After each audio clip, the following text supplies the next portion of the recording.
வீட்டுக்கு ஆனப்புறம். என்ன நண்பா, சரிதானே? என்ன நண்பி, செய்வீர்கள் தானே? இப்போ உங்களுக்கு சின்னதா ஒரு சர்ப்ரைஸ். நம்ம கட்சியினுடைய வேட்பாளர் பட்டியலை இப்ப நான் அறிவிக்க போறேன். மதுரை கிழக்கு வேட்பாளர் விஜய். இன்னும் முடிக்கல. ஒரு நிமிஷம், இன்னும் முடிக்கல. மதுரை மேற்கு வேட்பாளர் விஜய். மதுரை மத்தி வேட்பாளர் விஜய். மதுரை தெற்கு வேட்பாளர் விஜய். மதுரை வடக்கு வேட்பாளர் விஜய். மேலூர் விஜய். சோழவந்தான் விஜய். திருப்பரங்குன்றம் விஜய். திருமங்கலம் விஜய். உசிலம்பட்டி விஜய்.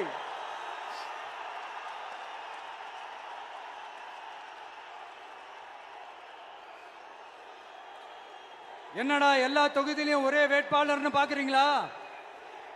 234 தொகுதியிலையும் இந்த விஜய் தான். அதாவது உங்க விஜய் தான் உங்க சின்னம். இன்னும் சிம்பிளா சொல்லணும்னா, உங்க வீட்டில் இருக்கிற ஒருத்தர் தான் வேட்பாளரா நிக்க போறாங்க. அந்த வேட்பாளரும் நானும் வேறு வேறு இல்லை. நீங்க அவருக்கு ஓட்டு போட்டீங்கன்னா எனக்கு ஓட்டு போட்ட மாதிரி. இந்த முகத்துக்காக நீங்க ஓட்டு போட்டீங்கன்னா உங்க வீட்டில் இருக்கிற உங்களுடைய வேட்பாளர் ஜெயிச்ச மாதிரி. என்னடா இவர் ஏதோ ஓவரா சொல்றாருன்னு நினைக்க வேணாம். பிராக்டிக்கலா அப்படிதான் இருக்கும், அப்படிதான் இருக்கணும். நீங்களும் அப்படிதான் நினைப்பீங்கன்னு நான் நம்புறேன். ஏன்னா இது நம்மளை விட நம்ம எதிரிங்களுக்கு இன்னும் நல்லாவே தெரியும். அதனால எல்லாம் இந்த அதிகார பலம் எல்லாத்தையும் தூக்கிட்டு வந்துருவாங்க. வரட்டும், பாத்துக்கலாம். TVK will take it, TVK will meet it, TVK will compete with it, and TVK will conquer it. TVK will conquer it.